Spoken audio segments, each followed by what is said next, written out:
নমস্কার বন্ধুরা, আমার চ্যানেলে আপনাদের সবাইকে স্বাগত। এখন যেহেতু আমের সিজন চলছে, জন্য আমেরই রেসিপি আপনাদের সাথে শেয়ার করব। আমি আজকে বানাবো কাঁচা আম। এখানে নিচে দেখুন 1 কিলো এই কাঁচা আম দিয়ে আমের জেলি, আর যে আমটা সিদ্ধ করার পর বেঁচে থাকবে সেটা দিয়ে জ্যাম বানিয়ে দেখানোর চেষ্টা করব। এখন ঝড় বৃষ্টি হয়েছে, প্রচুর গাছের ডালপালা ভেঙে গেছে, আম পড়ে গেছে, তাই ভাবলাম আমগুলো নষ্ট না করে আমগুলো দিয়ে বিভিন্ন ধরনের রেসিপি বানাই এবং সেগুলো আপনাদের সাথে শেয়ার করি। আমের জেলি বানানোর জন্য দেখুন 1 কিলো আম খোসা ছাড়িয়ে নিয়েছি, এরপর গ্রেটার দিয়ে আমি যে গ্রেটার নিচ্ছি গ্রেটারে গ্রেড করে নিচ্ছি। আপনি যদি গ্রেটার না থাকে সেক্ষেত্রে বটি দিয়ে ছোটো ছোটো টুকরো করে কেটে নিতে পারেন। দেখুন বন্ধুরা, গ্রেটার দিয়ে সমস্ত আমটা গ্রেড করা হয়ে গেছে। আমি এখানে ফ্রেশ টাটকা আম গ্রেড করেছি, কিন্তু জেলি বানানোর জন্য যদি একটু নরম বা বাসি আম হয় তাতেও ক্ষতি নেই। আমি বিভিন্ন ধরনের রেসিপি বাড়িতে বানাই, জ্যাম, জেলি, আচার, বিভিন্ন ধরনের মিষ্টি। কারণ দোকানে কেনা জিনিস হচ্ছে, বাড়িতে বানানোর জিনিস আমার বানিয়ে খেতে এবং খাওয়াতে খুব ভালো লাগে। তো চলুন বাটি মেপে একটা কড়াইতে নিয়ে নিচ্ছি এগুলো।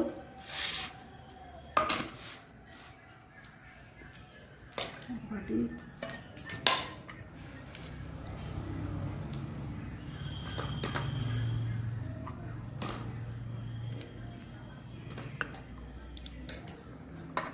গ্রেড করে আমটা মোট আমার 4 বাটি হয়েছে। 4 বাটি যেহেতু আম নিচ্ছি, এখানে 8 বাটি আমি জল অ্যাড করছি। খুব ভালো মতো করে হাই হিটে এটা ফুটিয়ে নেব।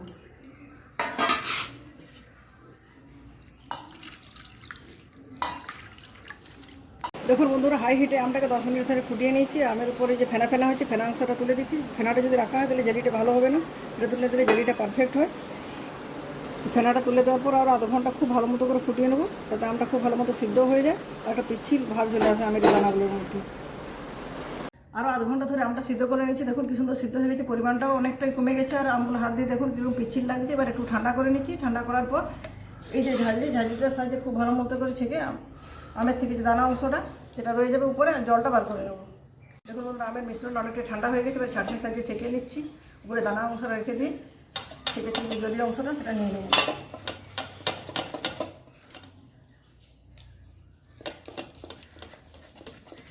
দেখুন মতন আমটা সিদ্ধ করার পর এখানে জলটা নিচে নিয়ে নিয়েছি। আর পাল্পটা ছাঁকনির মধ্যে রেখেছি, পাল্পটা ফেলে দেবো। এটা একটা কড়াইতে নিয়ে নিচ্ছি। তারপর এটা চিনি দিয়ে এটাকে রেখে দেবো। তারপর এটা থেকে পরে জ্যাম বানিয়ে নেব। জল হয়েছে মেপে দেখাচ্ছি, কারণ যেভাবে জলটা হবে সেই পরিমাণ অনুযায়ী চিনিটা অ্যাড করতে হবে।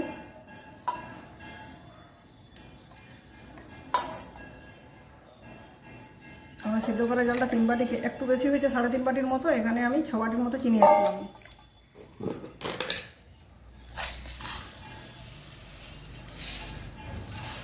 দেখুন বন্ধুরা, আমি সিদ্ধ করা জলটার মধ্যে চিনিটা দিয়ে দিচ্ছি। চিনিটা অনেকটাই গলে গেছে। এবার গ্যাসের ওভেনে চাপিয়ে দেবো। আর আমার ভুল বলা হয়ে গেছে, যতটা আম সিদ্ধ করা জল হয় চিনি ততটাই দিতে হয়। আমার এখানে 3.5 বাটির বেশি একটু হয়েছিল জলটা, সেই জন্য আমি 4 বাটি চিনি এখানে ব্যবহার করেছি।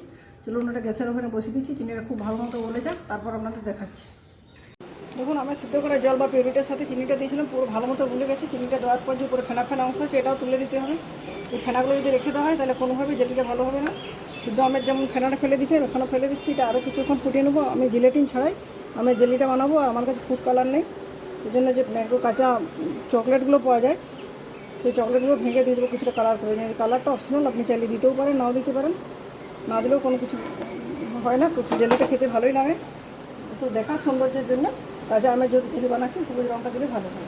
দেখুন বন্ধুরা, জেলিতে পারফেক্ট কালার দেওয়ার জন্য কতগুলো আমি চকলেট নিয়েছি, পালস চকলেট। এগুলো কাঁচা আমের বানানো চকলেট। এগুলো দিলে কালারটা মোটামুটি আসবে। কালারটা যদিও অপশনাল, আমি আগেই বলেছি আমার কাছে ফুড কালার নেই। তার সাথে চকলেটগুলো ভেঙে দিচ্ছি, কালার একটু করার চেষ্টা করছি যাতে দেখতে সুন্দর লাগে।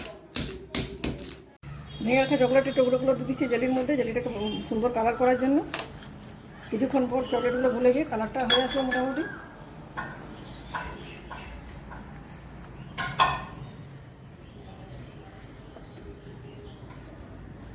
চকলেটটা দেওয়ার পর ভুলে গেছে, খুব সুন্দর একটা কালার হয়ে গেছে জেলিটার।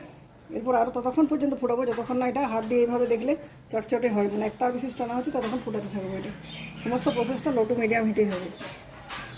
দেখুন বন্ধুরা, ফিরে আরও 5 মিনিট পর দেখাচ্ছি। দেখুন জেলিটা হাত দিয়ে দিলে এখন চটচটে হয়ে যাচ্ছে। আপনাদের আরও ভালোভাবে বোঝার সুবিধার জন্য প্লেটে নিয়ে দেখাচ্ছি। দেখুন জেলিটা খুব বেশি সরে সরে যাচ্ছে না, একটা জায়গার মধ্যে থাকছে। তারপর জেলিটা আমার প্রায় হয়ে এসেছে। আর বেশিরভাগ কিছু রান্না করবো না, গ্যাসের ফ্লেমটা অফ করে দিচ্ছি। আর প্রিজারভেটিভ বা সংরক্ষণের জন্য যাতে দীর্ঘদিন রাখা যায়, 1/2 চামচের মতো ভিনিগার এখানে অ্যাড করে দিচ্ছি। এরপর এটা ঠান্ডা করে নেবো। ঠান্ডা করে নেওয়ার পর অবশ্যই কাঁচের জারে রাখতে হবে। কাঁচের জারে যদি রাখা হয়, দীর্ঘদিন সংরক্ষণ করে রাখা যায় তাহলে 1 বছর পর্যন্ত রাখা যাবে। আর যদি প্লাস্টিকের কন্টেনারে রাখেন তাহলে 6 মাসের মতো রাখা যাবে, তো অবশ্যই ফ্রিজে রাখতে হবে। এখন বন্ধুরা জেলিটা ঠান্ডা হয়ে গেছে অনেকটাই, খুব বেশি গরম নেই। এরপর এই যে কাঁচের জারগুলো নিচ্ছি, কাঁচের জারগুলোতে রেখে দেবো। সবসময় কাঁচের জারে জেলিটা সংগ্রহ করে রাখা ভালো।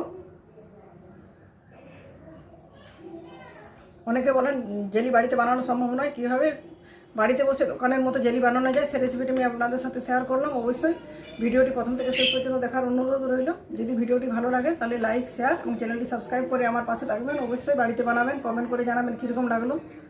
বন্ধুরা এটা আমি এখন এইভাবে জারে রেখে দিচ্ছি ওভারনাইটের জন্য। একদিন পরে কি কন্ডিশন হয় সেটা আপনাদের দেখাবো অবশ্যই। দেখুন বন্ধুরা জেলিটা বানিয়ে রেখে দিয়েছিলাম, একদিন পরে দেখাচ্ছি কী অবস্থা হয়েছে। দেখুন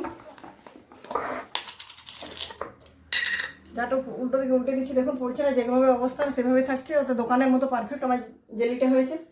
একটা বাটিতে কিছুটা জেলি রেখেছিলাম, যে রুটিগুলো আছে রুটিগুলোতে জেলিটা মাখিয়ে দিচ্ছি খুব ভালো মতো করে। আমি আম ছাড়া আনারস আর অন্যান্য ফল দিয়েও জেলি বানাই, হয়তো সে ভিডিওগুলি শেয়ার করা হয় না। আমি দোকানের চেয়ে আগেই বলেছি বাড়িতে বানানো খাবার খেতে এবং খাওয়াতে খুব পছন্দ করি। বন্ধুরা আমার রেসিপিটি নিশ্চয়ই আপনাদের খুব ভালো লেগেছে আজকে। অবশ্যই আপনারা বাড়িতে বানাবেন। আজকের মতো পর্যন্ত, পরের দিন দেখা হবে নতুন কোনো রেসিপির সাথে। ভালো থাকুন, সুস্থ থাকুন, ধন্যবাদ।